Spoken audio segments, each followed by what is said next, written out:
Are we recording local too, or do we not? We don't need to, right? No, we can just extract.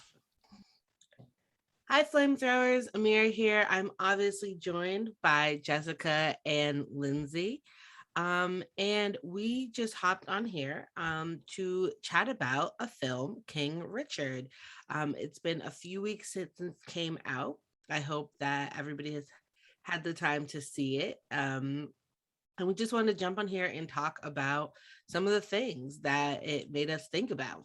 So first and foremost, a lot of the discussion that occurred on Twitter before the film even really dropped was about if this film should really even have been made.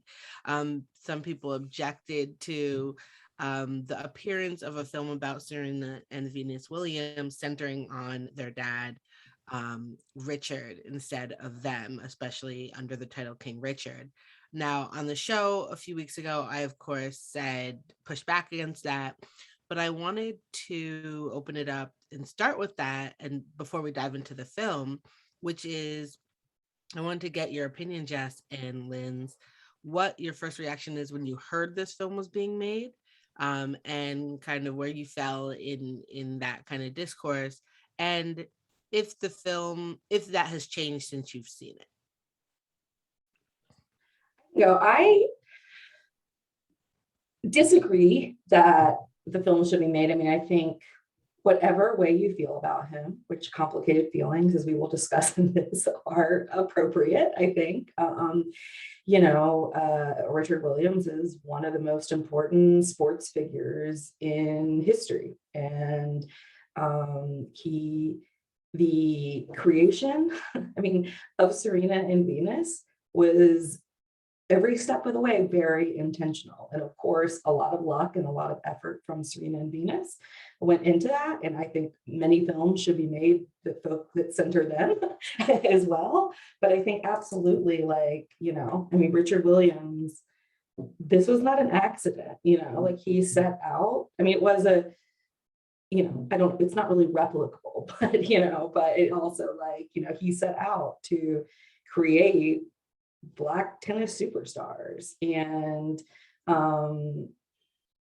they both went on to change the world. And so you can't tell the story of Serena and Venus without centering Richard Williams. It's just a fact. I understand the gut reaction. Do you know what I mean? First of all, sports parents, tennis fathers in particular, I understand the gut reaction to be uncomfortable with it.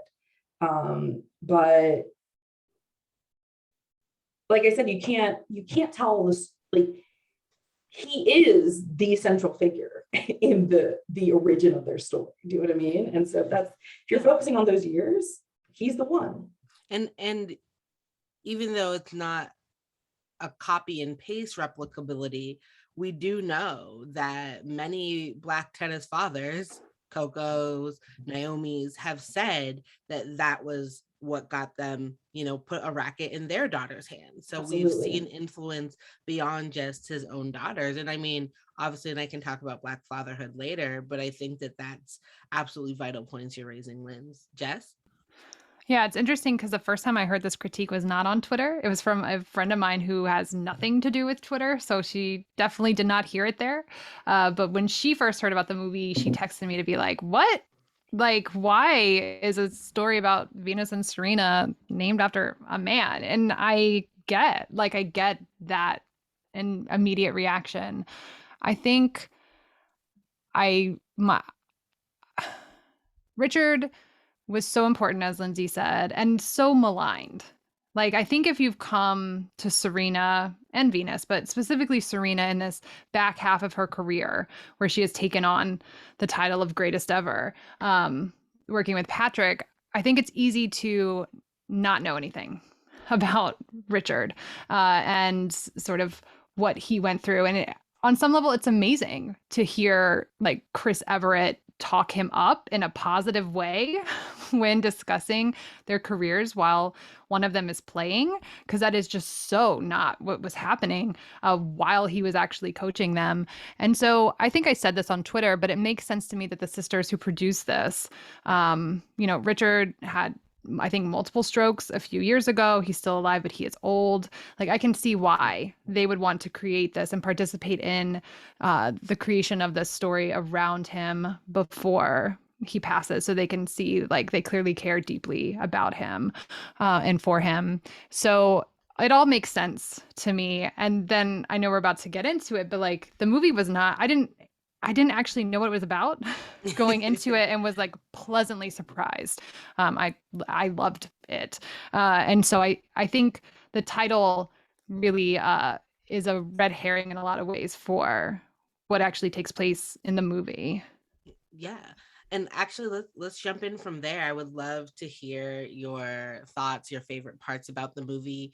And then, from there, I want to pivot to some of the ways it made us all kind of return to those early years, especially Lindsay. You've been churning out some really wonderful Yes. newsletters. Please, everybody, if you're not, I can't imagine why you're not subscribed already to Power Plays. But seriously, we've gotten up to part 3 of Into the Archives on King Richard. So I want to get there for sure, but just straight up gut reaction that I'll just kick it off. Me and Samari had circled this to see right away, and the moment it premiered, we watched it.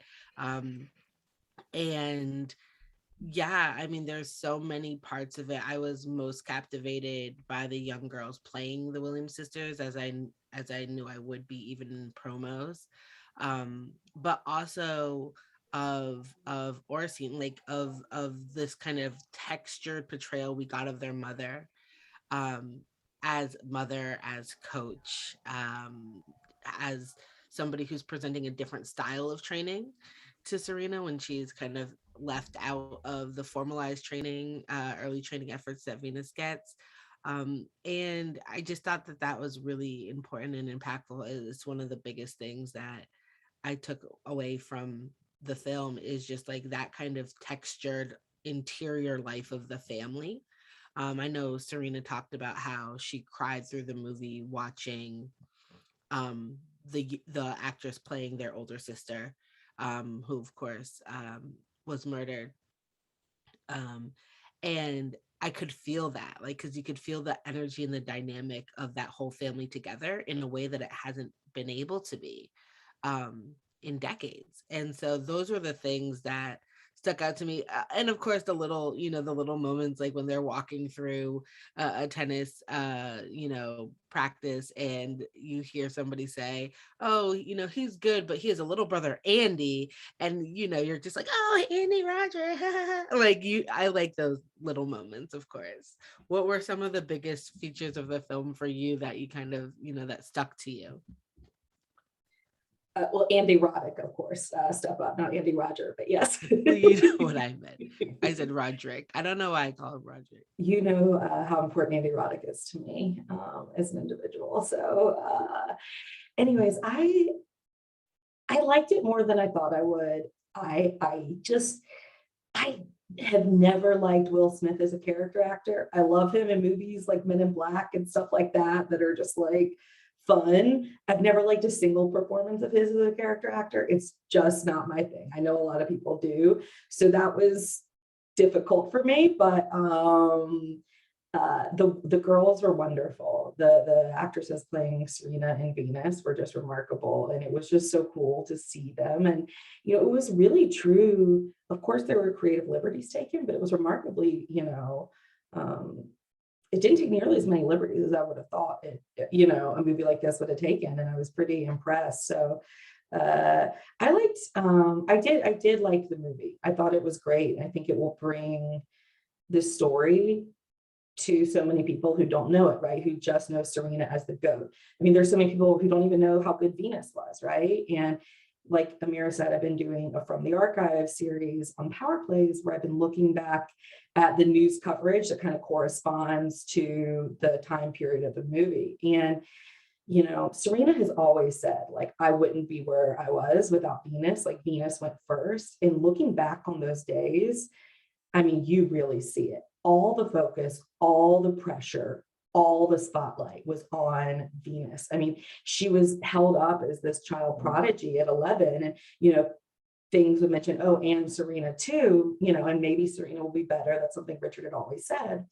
But it's staggering that Venus Williams was able to, under that amount of scrutiny, under that big of a spotlight. It's like LeBron. Like when I look at like how much people like touted LeBron and how he ended up being the greatest of all time, like that's how I feel like looking at Venus and looking back at the coverage of that time. It's just like, this is all set up to be a disaster.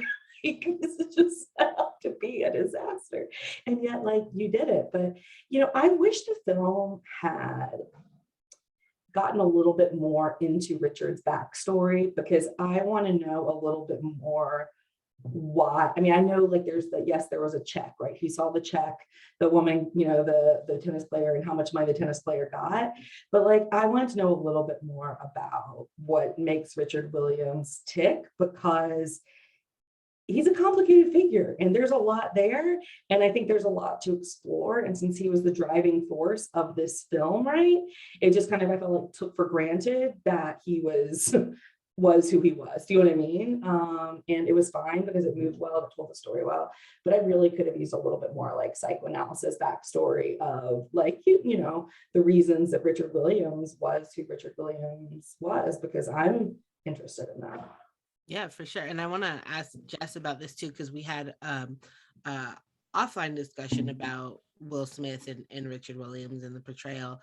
Soraya wrote a wonderful piece, in my opinion, that I agreed mostly with, about the limits of Will Smith in that role, that I know that me and Jess landed on different sides of, but I think that the discussion that you set up, Lindsay, about it and about like what portrayal of Richard we get and where the silences still are in his story is really great. So Jess, I was wondering if you would speak to that, and then you can share the things that stuck with you as well.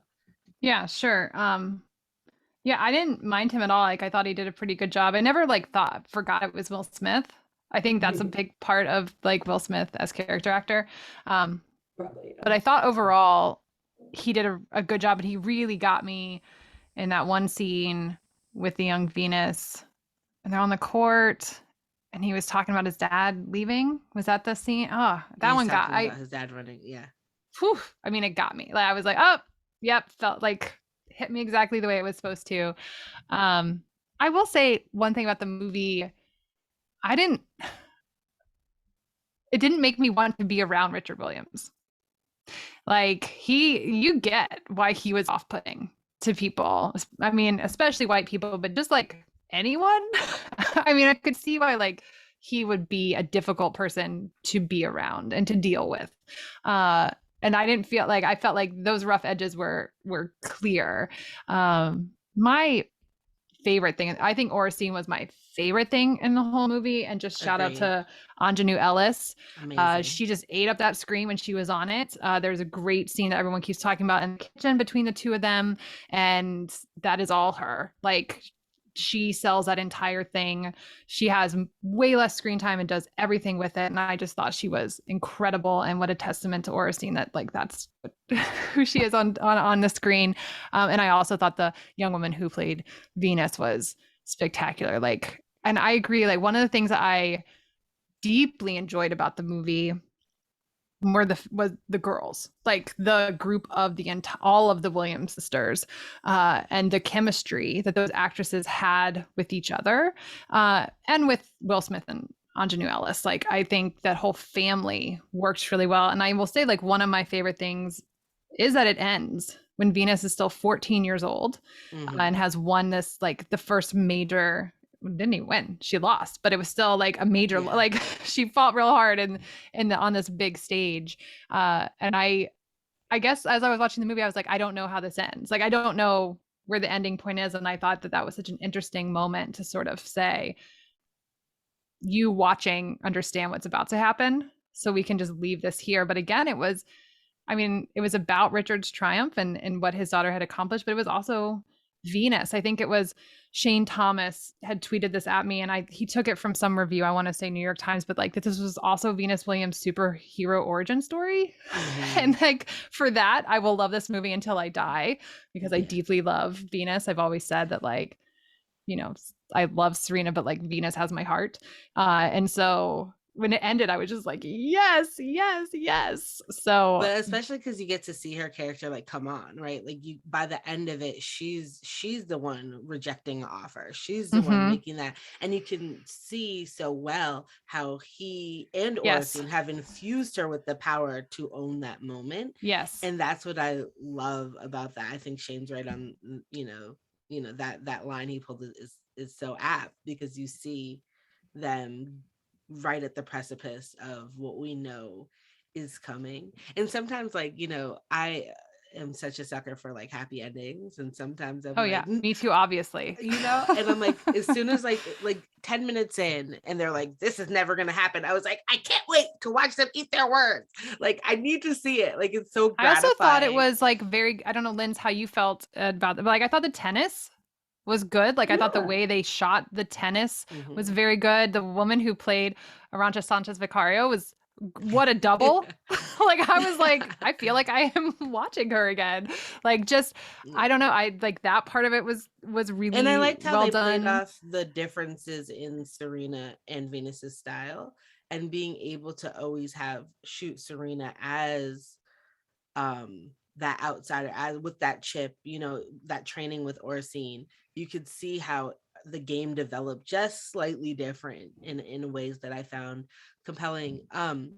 To circle back to Will Smith, so one of the things for me, and where I largely agree with Soray's critique, is that I felt like he was toned down, right, for the film in a way, because it's hard to do films about complicated people with nuance, right? Like we're still talking about Hollywood. We're still talking about what's And necessary. I learned from Red Talk just a clip on it that like the sisters didn't sign off till they saw it. Right. So they didn't And sign on as producers officially until they had seen a huge chunk of it, which is an interesting right, dynamic to because if think you're a about. show, like, are you gonna like, no, Hmm. you're gonna like wade in the water a Yeah, bit. talk about But like, complication. exactly. And like, I get it.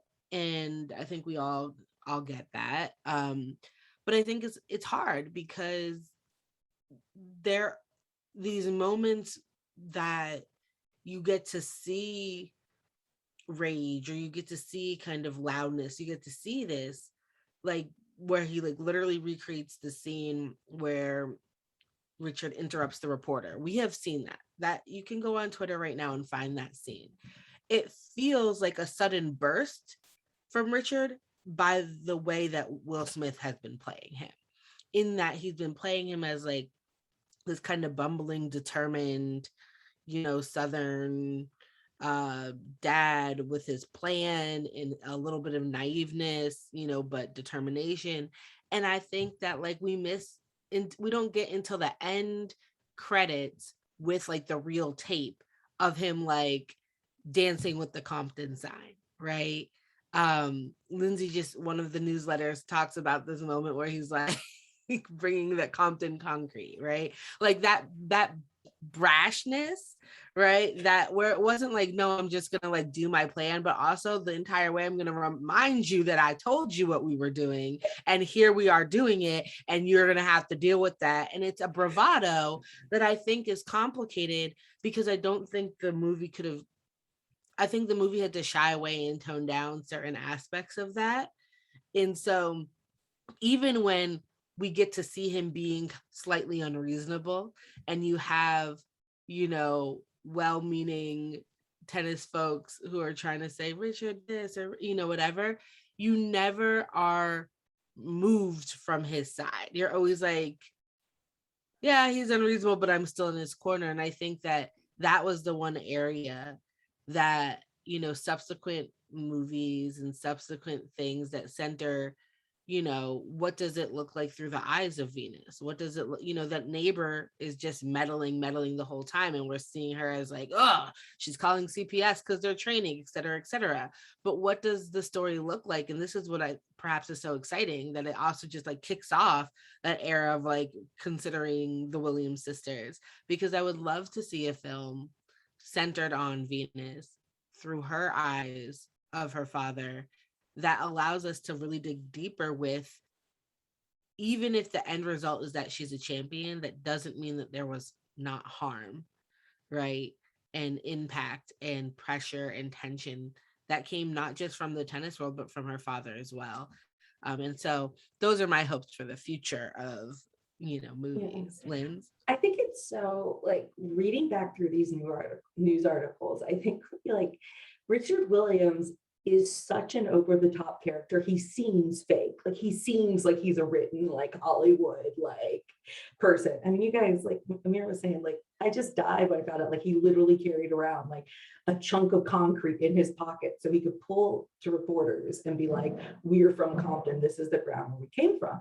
And when you think about it, like, the actual real story is that they had enough money to not live in Compton, but Richard Williams chose to live in Compton and to raise his daughters in Compton because he thought that would make them tougher and make them into, help make them into tennis champions. And that's a complicated truth. Like, that just is. Do you know what I mean? Like, I'm not saying it's right or it's wrong, but it's, I mean, he admits it. It's the reality. I'm not saying they were rich, but it was very much a choice by him from day one. And he is, like, I read these news articles, and in one, he's saying this about Venus turning pro, like, I don't want her to turn pro, you know what I mean? And the next, he's putting all this pressure on her. And it's just true. Like, he contradicts himself a lot. He's over the top. I don't necessarily think it's healthy to predetermine your child's future in the way that he did. And yet I also greatly admire him and am grateful to him. And so that's just the truth. And also, Jess mentioned that scene with Venus, like, where he's talking about how his father left and how he's there for her, but he also has another family that he left. And that's also a truth. And it's briefly mentioned in the film, and I was very glad that Oracene was allowed to have that moment where she said, your other son showed up, and then it's kind of glossed over. But you're right, if you put all that out, it's a little bit harder to root for Richard. But then when you see all the racism that he's facing and all the bullshit he's facing, you want to root for him more. And I think that's a problem with critiquing him too, because so many of the critiques were centered around racism.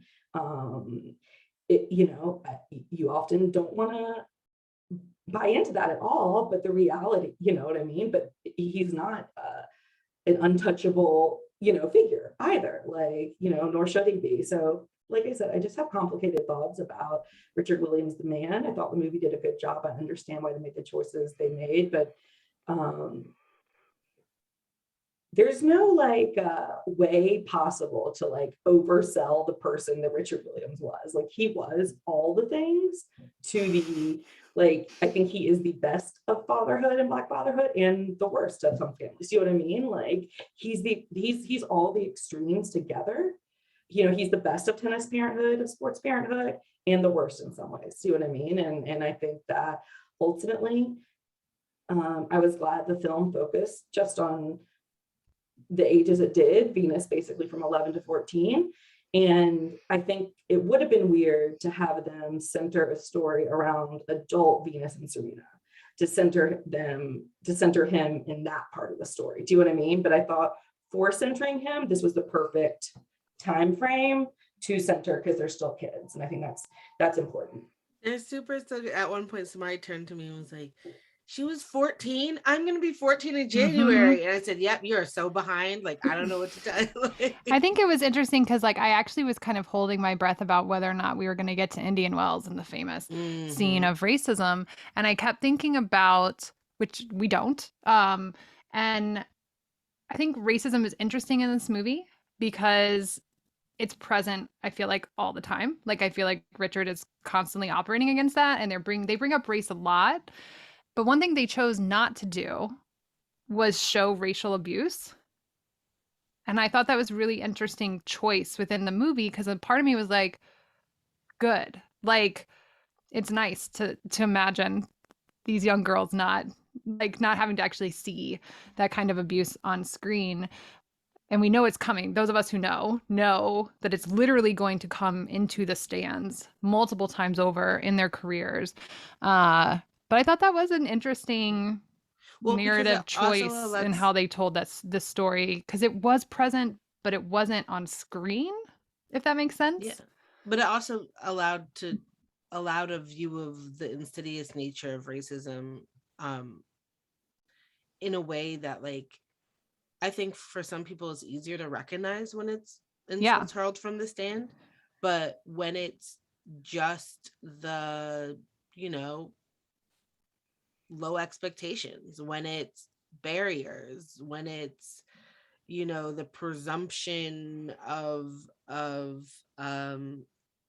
incompetence, or the even the framing of their stories as we see come through the TV in the scenes that are passing through there. And all of those things are the weight, you know, even if it, I mean, I think the big thing about that moment that you brought up, Jessica, about him talking about um being in Louisiana and his dad walking away at this point of being beaten, you know, in Jim Crow Louisiana, is the other thing is it's generational.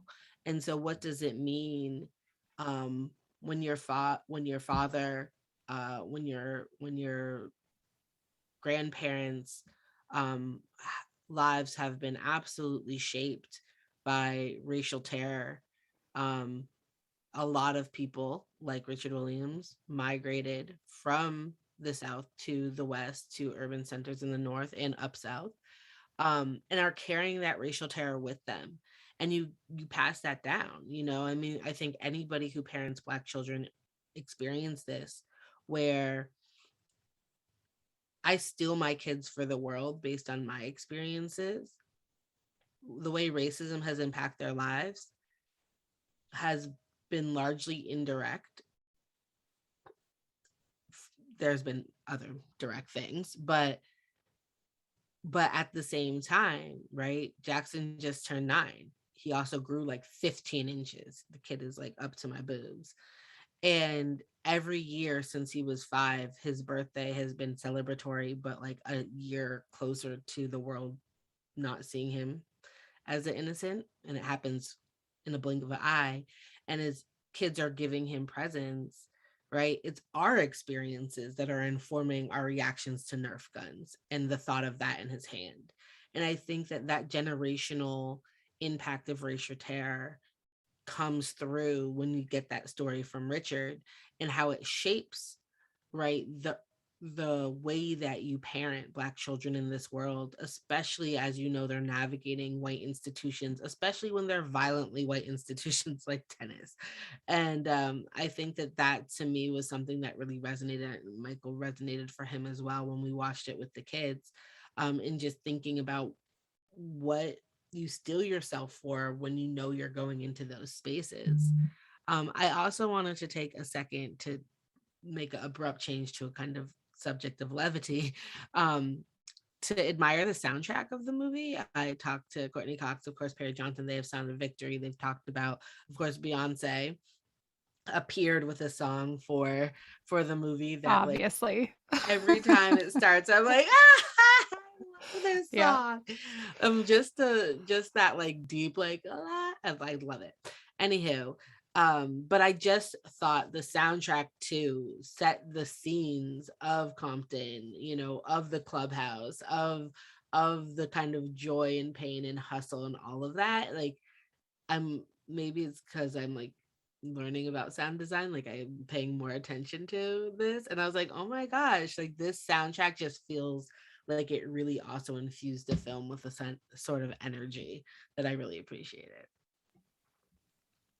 Yeah. I think it was so clear how much care had been taken in making this film in a way that, I don't know. I sat down on like a Saturday night and I was going to like fold laundry, and it was one of those moments where I just got so invested. It was like I saw that I had just like stopped and was watching. By the time we got to the end, that final match, I was just like riveted. So all the pieces sort of just fit together really well for me. Yeah. One of the things, like you were talking earlier about,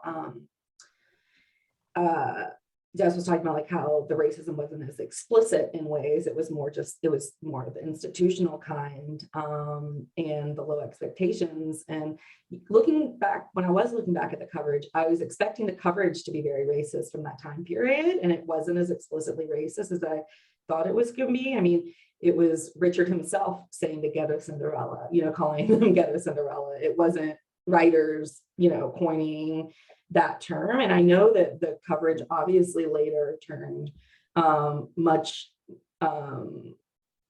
more racist, much darker once they started to dominate. And so that was really interesting. Do you know what I mean? Like at this point in the career, and you know, the negative stuff was somewhat excusable given the there were a lot of abusive tennis parents on the scene at the time. Mary Pierce's father, you know, there were a lot of examples within tennis. Jennifer Capriati had just had a really big burnout after coming onto the scene at 13. And so, you know, I thought a lot of the concerns from the press were rooted. I mean, I'm not saying race had nothing to do with it, right? Please do not get me wrong, but there were examples in tennis of you know, reasons to be concerned about athletes turning pro too soon, or, you know, fathers who had a lot of control over coaching and everything. So, but it's interesting, and I'm very interested to kind of keep following the archives and kind of really pinpointing when that turned. Because, you know, when they're young and when they're kids and when they're full of hope, you know, it was more just like this like gawking at them and like, you know, excited coverage. Whereas once they were an actual threat, once they were actually beating all of the white, you know, white stars, once they were in these white spaces and taking up, you know, all the headlines, you know, that's the shift. That's what I remember from the coverage. I actually didn't remember this part of the coverage, you know, and it maps on very well to what we know historically about the fact that like young Black women athletes can be kind of like circus acts, right? Like it's, oh, this is a cute story. You know, me and Jess have been working on this project on Black gymnasts, and in the archives you see that, right? The same thing where it's like, oh, there's a young Black phenom out in New Jersey, and isn't this like so fanciful? And then she takes someone's place. And then she wins. She takes someone's place, and now she's unpatriotic, and you know, familiar stories here.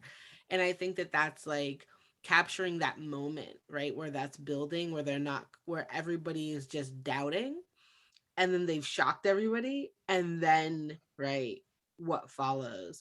I told, you know, Michael to go revisit Venus Verse by Ava DuVernay, a documentary that again centers Venus, and actually Serena is like very much erased from that documentary, but it centers Venus in the fight for pay equity at Wimbledon. But it does have some of these moments, right? The beads that get penalized, the bump on the court, where you can start seeing that come on, and it felt like a nice kind of follow-up if you wanted to continue that story on film right now with what we have available to us. Can I just add like one thing about this is like a super fan of the Williams sisters. And I probably said this before on the show, like I was born in between them. So like I'm right in the middle of them. This is their middle sister is what she said. Exactly. But I just mean like I grew up parallel to the two of them. And I didn't really get into tennis until I was probably like middle of high school. So I didn't know a lot of like I knew about Richard Williams. I knew about like they're going to be champions and stuff. And again, just like I'm just so charmed about the Venus part of this movie, the reclamation of that part of her career. So we got to see like how she became Venus. And I sort of started following her like 3 years later when she was 3 years later, 16, 17, when I would have been 16, 17. So I just think we can critique like, should this exist? Should it exist in this form? But like, I do think it's really great that we even have this, you know, for that part of the story alone. I'm just so jazzed. This is a thing that I now know and understand a lot better. And to your point, the fact that Richard is still here for Flowers is something that a lot of people just don't get. I feel bad because there's Serena in the back, and I just feel like put Venus front and center too. There we go. Thing. Thanks for watching the movie. Oh God, that's amazing. I do want to say it's very important. The fact that Richard is not in the Tennis Hall of Fame is a tragedy, and I hope this film relaunches that conversation. That is interesting, Lindsay. Thinking Richard about that Williams as should part be of in this. the International Tennis Hall of Fame, And like I said, Interesting. I can bring up these things about him that I don't love, but also very strongly advocate. He because changed because women's we are tennis. humans and capable of multitudes, friends. Yeah. Multitudes. Well, if you haven't had a chance yet to check out King Richard, please, treat yourself. Let us know what you think. Drop a comment below, engage with our discussion here, start your own discussion. It was a pleasure to talk with you, Lindsay, and you, Jessica. I can think of nobody else who I wanted to have this conversation with as much as the two of you. Lindsay, Same. your newsletters have been amazing.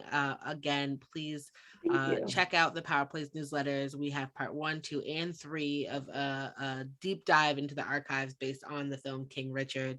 And yeah, I wish all of you flamethrowers a wonderful and restful holiday break, and sleep and hydration and good films and better friends and merriment and all of that jazz. So from me, Lindsay, Jessica, burn on, not out, and we'll see you in the new year, flamethrowers. Okay.